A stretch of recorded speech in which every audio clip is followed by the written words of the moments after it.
So a few years ago, I came across a game for my phone, and I downloaded it and I began to play. And it was a fun game, kind of a pointless, silly pastime. It's a game where you make businesses. Like you start out selling lemonade, and then you make enough money to start selling newspapers, and then you work your way up till you're having oil companies and banks, and it's just a thing, okay?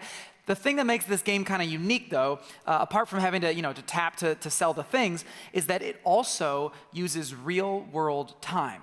So what it does is, if you take the game and you set it aside for an hour, and then you come back to it, an hour's worth of lemonade had just sold, right? So you can get what that would happen, because then you come back after an hour, and all of a sudden you've got all that extra money that you can then reinvest to make more money per hour, and so it became a very addicting little game. I got it initially, just thought, oh, what a fun way to kind of pass the time while I'm making my coffee or whatever. But before long, I'm embarrassed to admit this, I started getting pretty hopelessly addicted to it. Because even if you start to lose interest, you start to think, oh, okay, maybe I'm not going to play this anymore. Boom, that's when the game brings you some new twist or some new upgrade or something. Or all of a sudden, wow, I can make businesses on the moon now. It's so cool. Like you just keep getting sucked in and sucked in.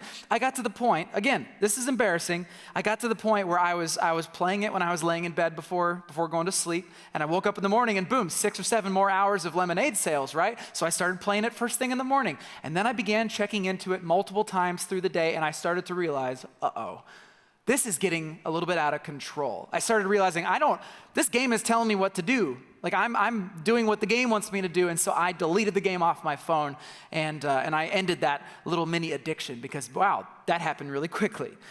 What had started out as a simple diversion for me had quickly become an addiction. The game was telling me how to live my life, and I was obeying. I was doing what it wanted me to do. How many of you have experienced something like that? Something like, maybe not games, maybe not video games, but social media or Netflix or online shopping or YouTube. How many of you have given in to that urge for just one more click or one more episode or one more purchase, one more video, and then I'll be done? You know what I'm talking about? Have you experienced that? It's a dumb question. Of course you have. We all have. We all have. We all watch as our self-control, not to mention our time and our energy and our money, all starts to slowly slip away because of our devices and our technology. It happens to all of us. But here's the reason why. It's not because we're all just weak, okay? It's not because we're all just uniquely weak. No, it's because the technology that we are using is designed for that to happen. Our technology is designed to draw you in. It's designed to make you addicted. Which raises a pretty important question. What do we do? What do we do when the technology that's meant to help us master our lives begins to master us? How do we move forward in that case? Well, that is what we're going to talk about today. If you're just joining us, we are in the 3rd week of our series, The Good Life, Technology, where we are talking about 5 biblical principles for how to have a healthy life in the digital world. How to have a healthy life with good boundaries as Christ followers in a world filled with technology. Now, if you remember, in the 1st week of this series, we talked about the fact that as followers of Jesus, our job is not to abandon technology, right? We're not going to just burn it all to the ground, okay? We can't do that. Our job is actually to transform it. If you remember, we are not of the world, we're what? We're sent into it, sent into the world, even though we're not of it. We're light bringers. Everywhere we go, we should be bringing the light of Jesus. So the principle that I introduced in that message was this: you are on a mission. The first most important thing to remember when you're using technology is that you are on a mission. You're not just a recipient, you have a purpose. So last week we talked about how easily our self-worth and our self-identity can get wrapped up in what happens to us online and how quickly we can lose sight of our identity as children of God. We lose sight of that when we let social media tell us who we are. And so the second principle we introduced is this: your identity is in Christ, not in likes. In Christ, not in likes. Next week, we're going to talk about what and who we are choosing to let influence us. Principle is garbage in, garbage out. We'll talk about that. And then the last week in this series, we're going to talk about how to relearn the art of authentic relationships, actual face-to-face relationships. And the principle there is face-to-face is best. But today, we really have to talk about how easily our technology wraps us in chains and how we can start to break free of them. Now, the game I mentioned before, it's obviously designed to be addictive, right? The game itself was designed in every way to make me want to play it as much as possible. It was a finely crafted addiction machine, you could say. And we'd all say, well, of course it was. Of course it was. Games like that, they're made to be addictive. They want to sell you stuff. They want you to spend your money. They want you to start playing, then you can't stop, and all of a sudden you want to buy that ultra premium master pack for $49.99. That's all it'll take, and you'll get days worth of progress. First of all, $49.99. Have you seen how many in-app purchases are for that much money? People must buy them, or they wouldn't put that in the game. I don't know, but. First of all, I didn't spend any money on the game. That's like a rule of mine. I don't do that. But it's tempting, isn't it, when you're getting drawn into these kinds of games? But it's not just video games, because that's an easy thing to accuse and be like, video games are so addictive. It's everything. Like I said before, every one of the technologies that we rely on, in many ways, is designed to do the exact same thing. Newsflash, Facebook is not interested in helping you connect with other people, okay? That is not why Facebook exists. Facebook exists to make money from you. And how do they do that? They do that by getting as many relevant advertisements in front of your eyeballs as possible. And how do they do that? Well, they do that by playing with your heart and getting you coming back again and again and again. That's what we talked about last week. But here's how they do it, though. I'll give you just one example. I was doing some research on this week, looking into it. It's fascinating how these algorithms work. One of the things they've discovered is that when you update your profile picture on Facebook, it's not just like adding another photo to Facebook. This is something unique. They take that profile picture and they put it right to the top of your friends' feeds. Your friends on their news feeds, the first thing they're going to see is your new profile picture. Do you know why? Because when you change your profile picture, Facebook knows that you are at a uniquely vulnerable moment. You're telling the world, hey, everybody, here's me. And they know that if likes can start flooding in and comments, they know that they're going to hook you because you're going to think, I have worth. I have value. People like me. People know who I am. And they know that if they can get that hook in you, even if you're not aware of it, you're going to keep coming back for more. Here's a place where I can be valued and also find out about those new boots on sale, right? You don't realize what's happening to your subconscious. That's Facebook. I mean, you can pretty much do this for all the technologies. YouTube is another great example. YouTube, the algorithm that runs YouTube, I find so fascinating. It is so intricate. It actually tracks every single thing that you're doing when you're using the app. So if you're on YouTube, every second you spend, every video you watch, everything you share with somebody, every comment, every like, everybody you're subscribed to, YouTube is sucking all that information into this big algorithm and determining what it thinks would be the best way to get you watching more, right? It tries to recommend videos to you that maybe you would never have even thought of, but all of a sudden it's something that you've got to find out. You've got to know more. And it incentivizes the YouTube creators to make sure that they're also helping with this process. So for me, when I hit refresh on my YouTube recommendations feed, immediately I'm like, well, yes, I would like to watch a video about chicken composting techniques for permaculture, right? Isn't that in you recommended it as well? And I'm like, yeah, I'll give you 10 minutes of my time for that and also watch a couple of ads. It happens all the time. What begins to happen is this little pull to refresh happens on Instagram, happens everywhere. When you pull to refresh, it is mentally, in your brain, it is happening the same way that it would if you were at a slot machine. There's just that possibility that you might find that next thing you've been waiting for, that next passion, that next interest, that next thing that's going to just be so cool. You have that in your mind, and so when you pull, it basically is like gambling, and your brain thinks of it that way as well. It sounds dystopian when you really start breaking it down, right? This stuff is like a drug. And here, listen to this. The machines are learning you. They are learning you, and they're getting better every day. Is that terrifying? It's a little terrifying to me.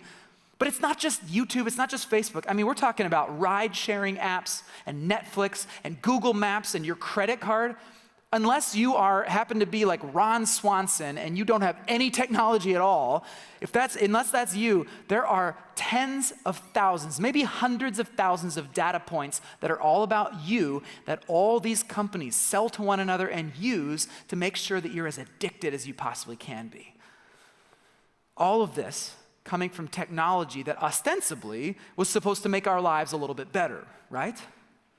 I love this quote from Abraham Joshua Heschel. He wrote the book called The Sabbath. Listen to how he puts this. He says, "How proud we often are of the multitude of instruments we've succeeded in inventing, of the abundance of commodities that we've been able to produce, and yet our victories have come to resemble defeats. In spite of our triumphs, we have fallen victim to the work of our hands. It is as if the forces that we have conquered us." See, the truth is, far too many of us are enslaved by our technology. We are doing what our technology wants us to do, just like everyone else, just like the rest of the world. And yet, as we've said already in this series, we've been saying this a lot, we as followers of Jesus, we are called to be distinct from the world around us. We're called to be different. How can we be light bringers if we are just as shrouded and trapped in darkness as everyone else? We've got to find a way to break free. We've got to be light bringers in this world, even as we continue to use the technology that's just a part of our world now. Again, we're not burning it all to the ground, so we better be free when we're using it. Well, it just so happens that there is a biblical principle that I believe applies really well to this predicament. Something called the Sabbath. The Sabbath. So we're going to talk about it. Now, so you understand what the Sabbath is, on the very first page of the Bible, we're introduced to this story of God creating the entire universe in 6 days, and then on the seventh day, he rests. God rests, and or he stops creating. In Hebrew, the word is Shabbat, or Sabbath. That's where we get our English word Sabbath. The Bible goes on to explain that this seventh day of rest, the Sabbath day, is something that the Israelites were expected to observe every single week, right? The Israelites were supposed to stop their work. They were supposed to Sabbath once a week and spend 24 hours resting completely. This was such an important idea to the Israelites that it's actually a part of the Ten Commandments. The Ten Commandments, right? Don't murder, don't steal, and observe the Sabbath every week. We don't talk about that one as often, do we? Now, we're going to talk a lot about the Sabbath. We're going to go into all of what it is in February because we're doing a series, which I'm all geeked up about, all about the Ten Commandments and the law, and I promise you, I'm going to prove to you that those same passages are actually relevant in our lives today, even though you're like, oh, please, don't come to church in February. Promise you, it'll be good. It'll be good. So we're going to talk about the Sabbath, and we're going to talk about all the different kind of angles and what it means, and it'll be a lot more general than what we're talking about right now. But for now, I just want us to focus in on one aspect, one angle on the Sabbath that I think is really relevant to this whole discussion about technology. Okay, one principle that we can draw out of the Sabbath idea and apply to this situation, this reality. So grab a Bible. We're going to read Deuteronomy 5:12. If you want to use one of the house Bibles, it'll be page 154. FYI, the Ten Commandments show up in two different places in the Bible, Exodus 20 and Deuteronomy 5, and they're the same commandments, but they're told slightly differently. There's a slightly different emphasis in each one. And so I want to focus on the way that Deuteronomy 5 points out the point of the Sabbath. Okay, so let me read this. Deuteronomy 5, verse 12. Observe the Sabbath day by keeping it holy. Holy means set apart, means different. Keeping it holy as the Lord your God has commanded you. You have 6 days each week for your ordinary work, but the seventh day is a Sabbath day of rest, dedicated to the Lord your God. On that day, no one in your household may do any work. This includes you, your sons, and your daughters. It includes your male and female servants. It includes your oxen and donkeys and other livestock, and any foreigners living among you. All your male and female servants must rest as you do. Remember that you were once slaves in Egypt, but the Lord your God brought you out with his strong hand and powerful arm. That is why the Lord your God has commanded you to rest on the Sabbath day. Okay, in Hebrew, The word that we get Sabbath, Shabbat, it actually literally comes from the root for the word to stop, to cease from something. There are other words in Hebrew that describe resting or chilling out or relaxing or reclining, but Sabbath, even though it says rest, it really means to stop, to cease. So what were the Israelites supposed to stop? Well, look at verse 15. This is the reasoning behind the Sabbath. It says, "Remember that you were once slaves in Egypt. That is why the Lord commanded you to rest." Slaves in Egypt. So the Israelites, they were supposed to stop their work because in Egypt, they were slaves, right? In Egypt, work was all they knew. It was all they knew. In Egypt, think about it, constant, ceaseless work. It was the norm. The Israelites were ground to dust for the sake of profit. They had to work 24/7 making bricks for Pharaoh. They had to pursue his interests and not their own. It was day after day after day after day after day after day after day after day after day. You get it, right? Working. And they had no choice in the matter. That was just what their life was. And so when God rescued them out of that kind of slavery, when God created them as an independent nation, their own free people, the Israelites from the very beginning were meant to be different. They were meant to be different. They were not supposed to throw themselves into nonstop labor, to be constantly working for survival or for profit. And neither were those who were working for them. I find this so interesting. Nobody, not their servants, not their kids, not their animals, nobody was going to work 7 days a week. Isn't that interesting? Israel was going to be a place, was going to be a community, a society where the people of God and everyone around them would trust in his provision and not their own. The Sabbath was a perfect reminder of that, and it was every single week. Once a week, 24 hours, the Israelites Sabbathed. They stopped, they rested, they put down their plows. Rather than pursuing profit or gain, the people rested together, they worshiped, and they were free. They were free. Free from the drive to survive, free from the self-sufficiency, and free from the temptation to oppress others for selfish gain. Listen to how God puts this in Isaiah 58. He says, "This is the kind of fasting I want. Free those who are wrongly imprisoned. Lighten the burden of those who work for you. Let the oppressed go free and remove the chains that bind people. Honor the Sabbath in everything you do on that day, and don't follow your own desires." You see, Sabbath, it is an act of sacrifice. You have to give up working, but it's also an act of freedom. Throughout Scripture, Sabbath and human freedom go hand in hand. Put simply, Sabbath, it stopped the grind. It stopped the grind of survival, the grind of greed, the grind of self-sufficiency, and it reminded people that no, at their core, they were free. They were free. Okay, so what does this have to do with technology? Well, as I've said already, we, in many ways, are slaves to our devices. We're slaves to our technology. Click this, buy this, keep watching, keep watching, keep watching. Hey, it's been about 45 seconds. I wonder if something new has happened on Twitter. And oh, did my phone just buzz? Hey, I think someone just liked my photo. All the time, right? It's nonstop. Tell me I'm exaggerating. It's how it feels right now, doesn't it? We are living in a technological Egypt. We're being worked to the bone, and all for what? For someone else's profit, not for our own. Even though we are new creations in Christ, we're meant to be free from the powers of this world, we are letting ourselves be enslaved. Because, well, it's not technically a sin to be on Facebook, right? Well, listen to how the Apostle Paul responds to that line of thinking.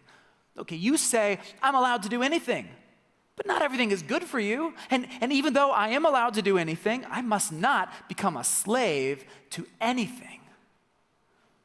Like the Israelites, I think that we need to learn how to Sabbath, how to stop the hamster wheel, and remind ourselves that no, we are free people.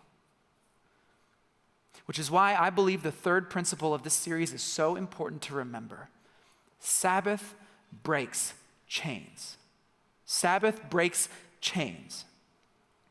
The Sabbath day was a constant reminder to the Israelites that God had freed them from slavery in Egypt. I think it can be the same kind of reminder for us today, that we're free. So let's talk about how to apply this idea. Let me get real practical with you for a minute. First of all, I want to tell you these are more kind of like tips and tricks that I've picked up over the years. Things that they're not quite a full Sabbath, but they're kind of like a pseudo Sabbath that'll at least get you started in the right direction. Here's a couple ideas you might consider. First of all, turn on Do Not Disturb. Do you know what that is? It's a feature on your phone. You can turn it on and then you won't be receiving dings and messages and all that stuff. What that does, if you turn that on while you're at school, while you're at work, when you're in meetings with people, then when you check your phone, it's because you decide to check your phone, not because your phone decided to check you, right? It gives you that control back over the device that you have. Or something similar. You can make the choice to turn off all of your notifications except for the ones that are the most important to you. Do you really need to know the exact moment that someone liked your Twitter post, right? Your tweet. Do you really need to know that? Like, oh, good, this is the moment that it happened. No, you can check it out in 10 minutes if you want, right? You don't need to know it immediately. And you can do something that I've learned how to do, which is you can put a complete ban on certain aspects of technology that you know you just don't have the strength to overcome. I told you about that game, that real-world time game.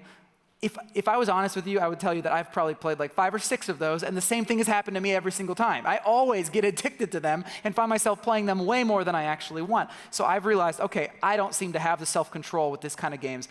They're not allowed on my phone anymore. I don't download real-world time games anymore, even though they look really enticing, okay? You can put a ban on something. That's a choice that you can make. So again, those are all some ideas, some things that you can consider. But a full Sabbath, a full stopping, a full rest is a little different. It's a little bit different than those because Sabbath, intentionally taking this time, this is sacred time. It's time that is set apart. It's holy. It's different from the other time of your life. It's not just using a bit more moderation as you go along. No, Sabbath is a full and complete stop of something for a time in which our technological masters have no say because we're not listening to them. In that moment, when we have stopped, their voices are silent. Here's what happens when we do that. When we fully disconnect from something, even for a short period of time or for an extended period of time, when we disconnect, we begin to hear the subconscious voices in our head telling us to go back to it. And when you can hear them clearly, you realize, wow, I'm really being pulled along by these strings for my technology. Have you ever lost your phone for a morning or something and just felt that devastating need to know what was going on? That's not a good thing, right? And suddenly you're aware of it because you aren't looking at your devices. So taking a Sabbath, it allows you to begin thinking differently about the urges that you have, and hopefully then when you do reconnect, when you do start using your technology again, you're doing it with a better awareness of how your subconscious is telling you to act. So that's what happens when we Sabbath. So how would we do this? Well, here's again a few possibilities. First of all, maybe you take a tech Sabbath hour once a day, or maybe twice a week or something like that. A tech Sabbath hour. For example, maybe it's dinner time. Maybe you take an hour for your family when you have dinner where nobody uses any devices in your home. First of all, what would you even talk about? Right? You have to figure that out. How are you going to keep your kids interested? But you could do this and take an entire hour every single day where nobody's listening to the dings and the whatevers and the tweets and the whistles and all that. Could you imagine an hour of silence, an hour of face-to-face interactions? It'd be crazy.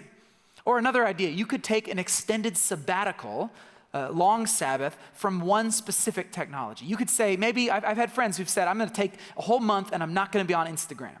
Well, when they do that, they come back and they say, wow, that really reoriented my priorities. It gave me a different perspective on what I was using. Or you can go really micro. You can take a sabbatical moment every day during a part of your routine. Maybe it's when you're brushing your teeth or when you're driving to work. You just say, no, I'm not going to use any technology. I'm just going to be silent. Me and God. Here we are, just the two of us hanging out together. You can choose to do that. For me, I have a new one that I've just begun doing, a little mini sabbatical, mini tech Sabbath. We have chickens now on our farm, so that kind of happened. We have chickens that we're caring for, and if you know anything about chickens, you know that your main responsibility every day is to go out in the morning and let them out of the coop, and then at night you go and you put them back in the coop. And so that's a little thing, it's just a chore that I now have to do because I'm a farmer, apparently, as well as a pastor. So I do this every morning now, and what I've discovered is I put on my mud boots, I put on a coat and walk out through the snow about 250 feet from my house to the barn where we keep the chickens.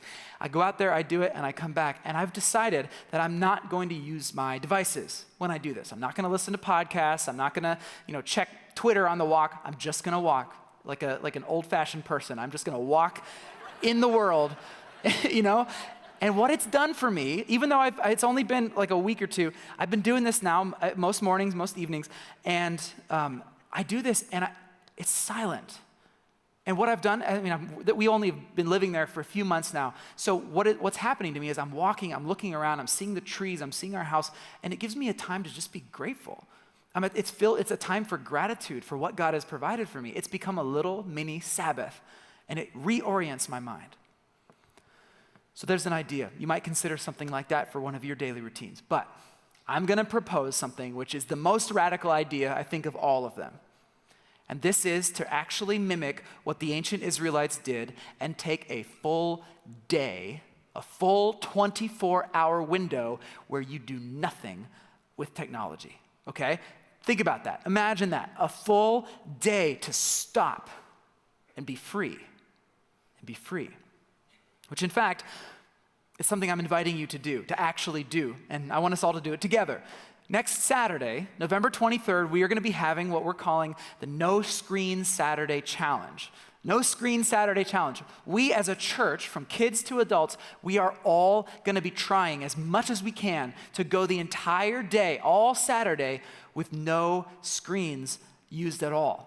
Okay? This is going to be kind of crazy. Now, of course, we're not trying to be legalistic here. Some of you are going to have to use screens. If you have to use a screen at your work, or maybe you're facing some kind of a family emergency, so you need to be aware, so you've got texts or whatever, like that's fine, okay? We're not being legalistic. But I'm going to challenge you. I'm going to challenge us all to go the entire day, if at all possible, without using any screens. Like we have our Saturday night service. We're gonna have to do the whole service without any screens. We're gonna print out lyrics to sing to, okay? We're gonna have to figure this out. And this is gonna take some preparation if you're gonna do this in your life. Think about this. By the way, the ancient Israelites, they had to prepare too, right? Before the Sabbath, the Israelites had to finish all their harvesting. They had to make sure their shopping was done. They had to make sure that all their travel was done, that everybody was at home, so that the moment the Sabbath began, they could fully rest and not do any work. It takes work. It takes work to not work. But the Israelites had to do this, and you're going to have to do this as well. You're going to have to prepare. For example, you're probably going to have to print off some maps to get places, because do you really know how to get the places you're going to go? If you know you're going to have to go somewhere, print off some maps to help yourself get there. Maybe learn how to read maps, one of those things. I'm going to have to finish my sermon a whole day early because I usually print off my notes on Saturday, but I can't do that without a screen, so I'm going to do it on Friday. So, you're going to have to prepare. You may even have to tell your friends and family that you're going to be unreachable. If you really want to keep your phone off, that may be something you're going to have to do. Tell them, hey, if you want to come reach me, drive to my house and come talk to me. You might have to do that. But one other thing you're going to have to do, you're going to have to plan out your activities, okay? There may be some of you who are like, great books. Some of you guys, though, are going to be miserable all day if you haven't thought ahead about how you're going to spend your time. I spoke with someone the other day, and he said, man, a whole day without screens? I don't even know what I would do on a Saturday. Like no Netflix, no video games? You'll have to think ahead. Don't just be miserable. Actually plan out some stuff that's going to keep you entertained and maybe even have some interactions with people that you love. Think of that. How great would that be? It's going to be a challenge. This will be tough. But think about what the experience could do for you. Just think about this. Just imagine. A whole day, 24 hours of rest from the buzzing and the dinging and the noise. A full day of rest from the rants on Twitter and Facebook about politics. A full day of nothing of that. Hours of face-to-face interaction with people that you love. A day to examine your heart. To see what kinds of technology you miss the most. What kinds of things have really got you addicted. And to acknowledge, man, I want to live differently. This will be a day for us all to breathe free air again, to reorient our priorities, to reorient them to the priorities of God, the priorities of our faith, just like the Sabbath was always meant to do. So mark your calendars now, because you won't be able to use them on the day of, but the No Screen Saturday Challenge is going to be this coming Saturday, November 23rd. And I know it's crazy. I know it's crazy, but I encourage us to give it our best shot. And then on the 24th, we can share all of our experiences on social media, okay?